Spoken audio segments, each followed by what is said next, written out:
Alpen Pharmaceuticals in association with Higher Secondary Principals Forum.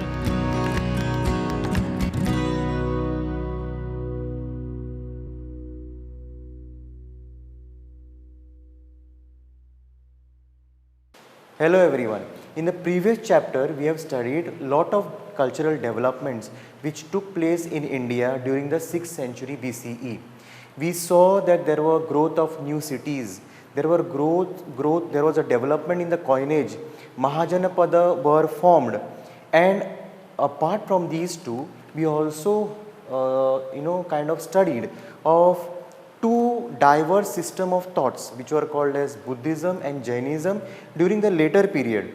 So now let us continue in this topic of cultural developments which took place during this period, and these cultural developments were in the form of Buddhism, Jainism, and later on in the form of Puranic Hinduism. Before I go to the topic, I would like to tell you that there were a lot of philosophers, lot of teachers who were actually trying to put forth their philosophy which was understood by them, and this would happen by debates and by discussion. So there were philosophers, there were travelers who traveled from one place to the other, telling the people, teaching the people, or preaching what they called or what they felt was philosophy of life. And these teachers, wherever they went to these villages or when they went to these different places, they would halt or they would start initiating the debates on philosophies in a hut which was called as Kutagrashala. Now the meaning of the word Kutagrashala means a hut with a pointed roof. Here you have on the screen a hut which has a pointed roof, and this was a very typical scene in the Indian villages during the ancient times. So this Kutagrashala was a hub where discussions took place, where mendicants came, they spoke, they debated, and that is how new system of thoughts were born. So before I go to the topic of Buddhism, okay, I would like to tell you what exactly are the sources of Buddhism. When Gautam Buddha lived, okay, when he was living, during his lifetime he preached, and when he preached, let me tell you that his preachings were not recorded or not documented by anybody, and that is one of the reasons why his teachings were left unrecorded during his lifetime. But later on, after he passed away in Kushinagar, okay, that is much later on, all his teachings were compiled at a council of elders, and that happened in a place called Vaisali in Bihar. Now these compilations were called as Tipitaka. If you actually go to see the meaning of the word Tipitaka, it means three baskets. And what were these three baskets or three sections of his preaching or teaching? The first one was called as Vinaya Pitaka. Vinaya Pitaka had all the rules and regulations which had to be followed by the people who joined the Sangha. Now, the second one was Abhidhamma Pitaka, which had teachings or preachings of Gautam Buddha which are related to philosophical matters, his philosophy of life. And the last one was Sutta Pitaka, which contains his actual teachings. Now these words, if you see Sutta Pitaka or Abhidhamma Pitaka, Vinaya Pitaka, they are actually they were compiled into three various sections. Now, as Buddhism went far and wide, it traveled far east, it went to Sri Lanka and many more countries. There also some regional texts containing the histories of Buddhism were coined or were made, okay, and these texts were in two sections once again. In Sri Lanka you have Buddhist texts which contain regional histories, and these regional histories are called as Deepavansha and Mahavansha. Deepavansha means chronicle of the island, okay, and Mahavansha means the great chronicle. Later on we also have lot of texts which were collected by Chinese travelers who came in search of this Buddhist philosophy to India, and there were two people, they were called, their names are Fa Zian and Xuanzang. They came to India, they remained here, they collected lot many Buddhist texts. These also provide us very important information about the Buddhist philosophy. Later on, the Buddhist manuscripts were accumulated, they were kept, they were preserved for many centuries in various monasteries in India and outside India also, and translations took place. Translations in Pali, translations in Sanskrit, and translations in Chinese. So you find a list of sources which we use to study the Buddhist philosophy, or what we call as Buddhism. So here you have pictures of various canons of Gautam Buddha's philosophy. Okay, they are in form of some are in the form of paper. 18th century texts are in the form of paper. Then you have some written on cane strips, and here you have these collections which are preserved in various monasteries. Now Gautam Buddha had his philosophy, he had his own teachings, he had his own understanding of the world, and these teachings or his understanding of the world or his philosophy, which is called as the Buddhist philosophy today, are found in a text called as Sutta Pitaka. So the first philosophy or the first principle of Gautam Buddha is, he said that world is transient or temporary, and he calls it anishya, means it is constantly changing. Then he says that it is completely soulless, anatha, and there is nothing permanent or eternal in it. The third philosophy of Gautam Buddha was, he says sorrow or dukkha, which we call it in Kokani or even Hindi, is essential for human existence. He says you cannot exist in the world unless and until you have sorrow in your life, because you will not know the importance of happiness, you will realize the importance of happiness only when there is sorrow or dukkha. And finally he says that by following the path of moderation between severe penance and self-indulgence, humans can rise from the worldly troubles. So he says you do not have to perform severe penance or a severe meditation. You follow the path of moderation. You find the right path between severe penance and self-indulgence. Self-indulgence means you do what your mind tells you, you do what your heart tells you, and that will be leading you to good life. So these were the teachings or philosophy of Gautam Buddha. Looking at his teachings or listening to his teachings and reading and going, then there were many people who preached Buddhism. He had many followers, and these followers were called as disciples. Okay, now we have another word for disciples which are called as Shishya.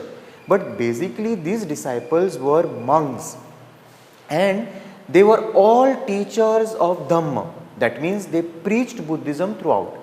And now when these monks came together, they lived in an assembly. And this assembly or this organization was called as the Sangha. Now what they had a certain way of life. They had a certain way of living life. It was not like the usual life which you and I live. Now these monks had to live a simple life by possessing only what is required for survival. I wouldn't use the word living, but survival. So bare minimum requirements were with the monks. Like they had to have just one bowl with them to receive food from the laity, and whatever the laity would give them, whatever the common man would give them, okay, they would live on alms. Okay, so whatever the common man would give them, by this food they had to survive for the whole day. You could not say that, okay, today I have received less from this house, so I'll go to the next house and I'll ask for something more. No. Now also, because they begged for food, they had to live on alms. I would use the word alms. Okay, that is the reason why they were called as bhikkhus. Now initially Gautam Buddha was not in favor of including women in his Sangha. Then after the persuasion of his favorite disciple, he had a very favorite disciple whose name was Ananda. Okay, after the persuasion of Ananda tried to convince him to include women also in the Sangha, and that is how Gautam Buddha decided to include women in his Sangha, and you find the first woman to be ordained as a bhikkhuni, the males were called as bhikkhus and the females were called as bhikkhunis later on, okay, was his own foster mother Mahapajapati Gautami. As you all know that Gautam Buddha, his mother did not survive later on, but he was taken care by another lady whose name is Gautami, and that is how he was called as Gautam Buddha. So this Mahapajapati Gautami was the first bhikkhuni to be ordained as to join the Sangha as a woman. His followers came from various backgrounds.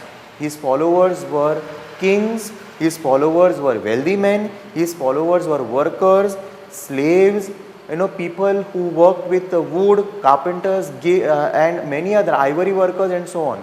But once they came into the Sangha, they had to share their earlier identities. A king, if he wanted to join the Sangha, he had to give up his kingship. He had to live like an ordinary monk. I told you there were two diverse systems of thoughts. One was Buddhism and the other one was Jainism. Now, after having a glance over Buddhism, let me quickly go through the system of thought which also emerged in the same era, that is called as Jainism.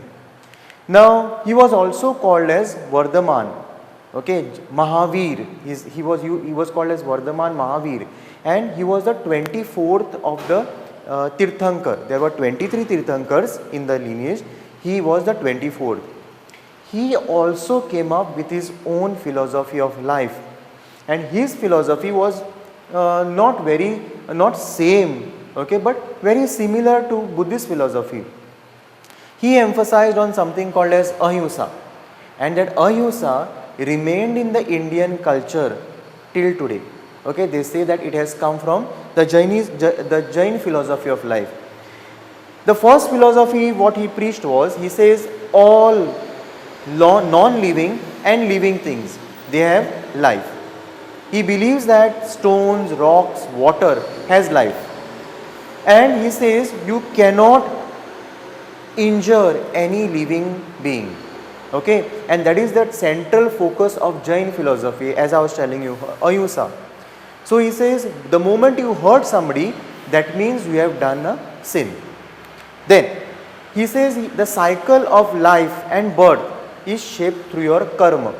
We say जन्म ते मरण पर्यंत जे आमी कितें काम करतात, okay, कर्म करतात, that is going to affect your next generation, म्हणजे next जन्म, I would say. So he believed in that. So he says the cycle of life and birth, he says soul does not die. So it goes, it takes birth, it dies, again the cycle continues, takes birth, dies, again it continues. So what sheds off is the body. So he says that will depend on your karma. Asceticism and penance can free one from the cycle of karma. So he says if you give up all your worldly pleasures, if you give up all your material wealth and perform penance, tapashcharya, then he says only then your soul will be free from the cycle of karma. And for this, performing the penance and becoming an ascetic, म्हणजे ऋषी जावप किंवा साधू जावप, okay, this could be done by renouncing the world, giving up, and for this you have to join monastery or monastic existence is necessary. Then he also asked his followers to take 5 vows, and which were they? Here you can see them on the screen. Okay, first one is abstain from, don't do. These are don'ts. Okay, we sometimes we have do's and don'ts. These are don'ts. Don't kill anybody, don't steal, don't tell lies, observe celibacy, and you cannot possess property. So these were the 5 vows which the monks had to take when they joined the Jain monastic order. How did this Jainism spread? Okay, we have Jain scholars who produced a large amount of wealth and that wealth was in the form of not money, but it was in the form of literature. And as I have told you, just like Buddhism, you find Jainism, this literature in so many languages. You find them in Prakrit, you find them in Sanskrit, Tamil, and these texts are carefully preserved in the library. What you see on the screen is an example of a Jain text. Okay, so this is one way where how it spread. It went from one place to the other, and also through sculptures. Some of the early sculptures of the Jain order, which are produced by the devotees, are found in large numbers in many sites all over India. So here you have sculptures of Jain Tirthankar, which are found in many places in India. As Jainism and Buddhism were progressing, you find new cultural thoughts coming in. You find new architectural styles coming in.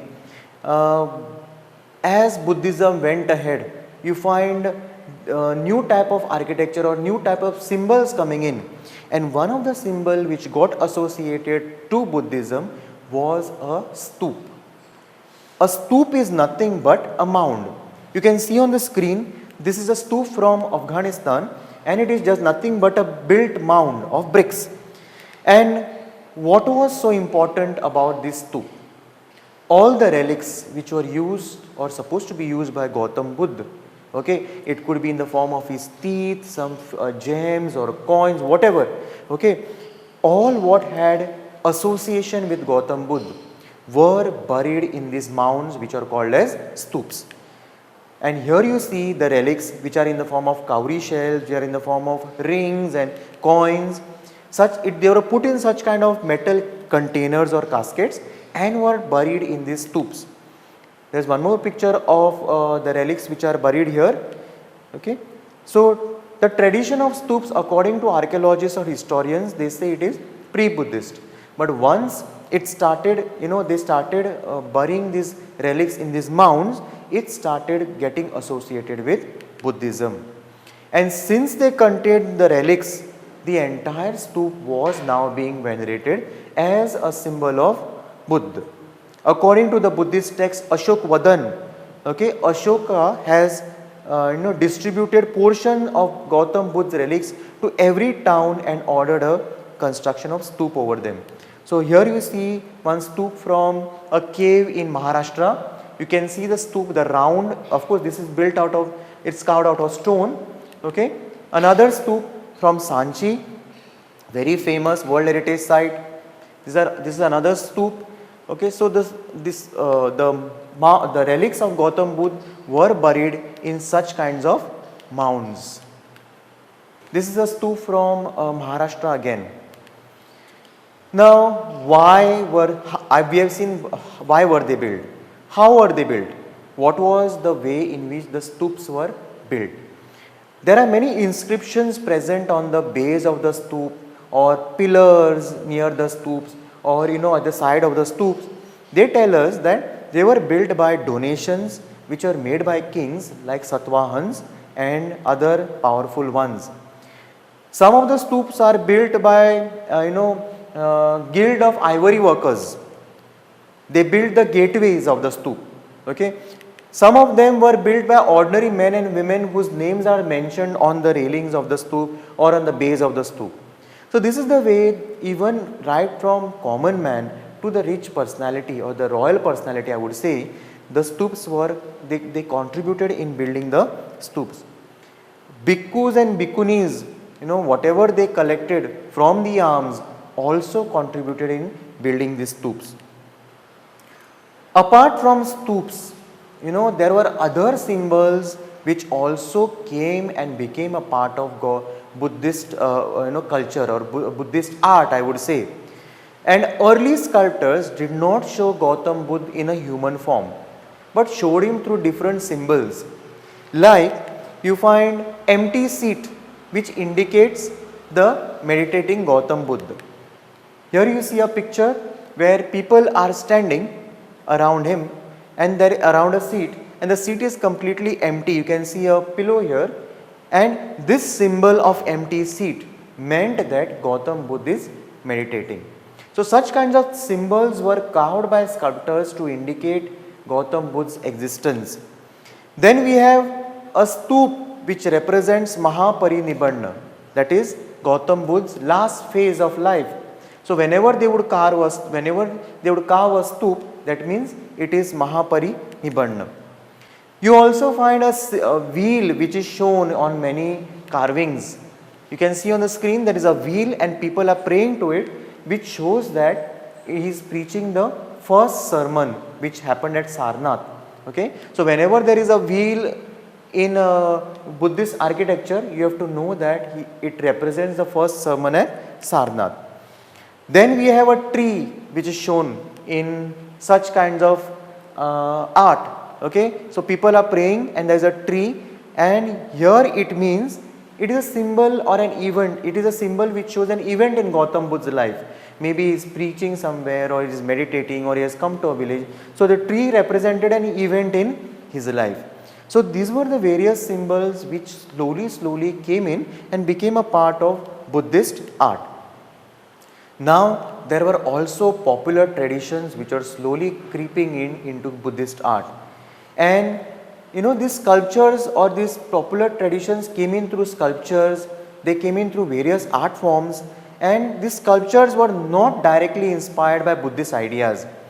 One of them is called as Shalabhanjika. Shalabhanjika is nothing but a representation of such kind of beautiful women you can see on the screen.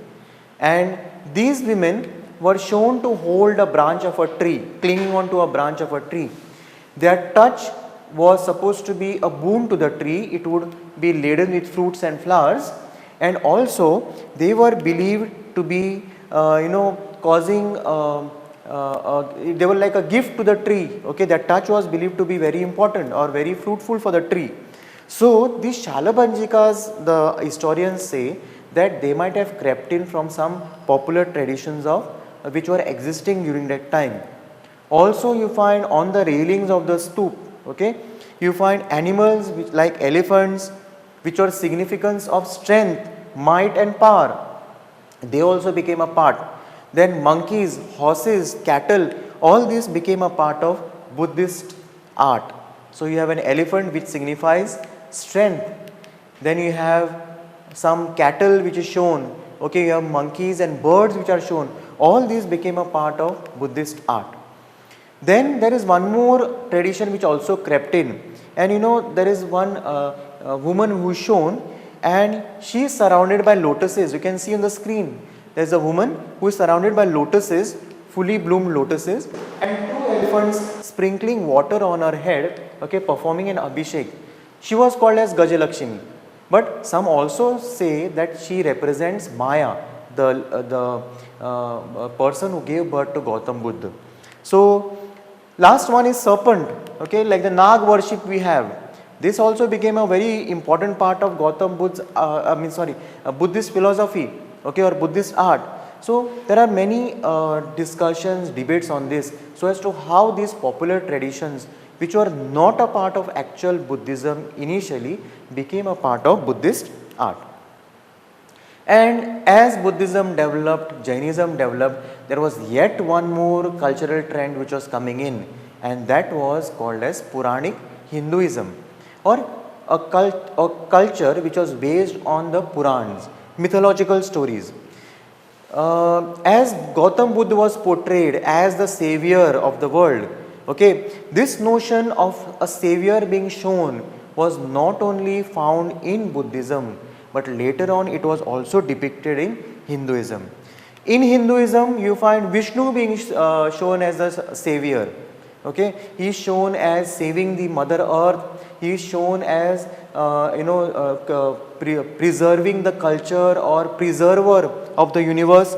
And people who followed Vishnu or people who followed these beliefs were called as Vaishnavites, and that is why this particular belief was called as Vaishnavism, basically followers of Vishnu. In case of Vaishnavism, 10 avatars were portrayed, or 10 incarnations of Vishnu were portrayed, and these 10 incarnations were believed to save the world whenever it was threatened by destruction or by evil forces. So the first avatar was Matsya avatar, or the fish incarnation, saving the earth from pralaya. Pralaya means calamities. Okay. The next you can see on the screen is the Kurma avatar. The third, we will not go into the details of it. I just want you to see the pictures so that you know what are the 10 avatars of Vishnu. Then you have the Vara avatar saving the earth from again Pralay. Then you have Vaman avatar. You have Narsimha avatar where he takes the form of half man and half lion and kills the demon. You have Parshuram avatar. You have Ram. You have Krishna. You have Buddha, who also became a part of Vaishnava belief, and finally you have the Kalki avatar, or the destroyer of evil forces. Like Vaishnavism, there was another belief which was coming in, and that was called as Shaivism. Shaivism is nothing but worship of Shiva. Initially they did believe that initially the early Shaiva people only believed in worshipping the Shivalinga. Okay. Later on you find also sculptures of Shiva being depicted. He was shown in various forms, Shiva with the Nandi, or Shiva with Parvati, who is called as Uma Maheshwar, and many such sculptures came into existence. And these deities or these sculptures were identified by the set of attributes, okay, by the headdresses, by the ornaments, and by the ayuds. Ayud means weapon. Okay, like for example, Vishnu would be identified if he was shown holding a Shankha, Chakra, Gada and a Padma.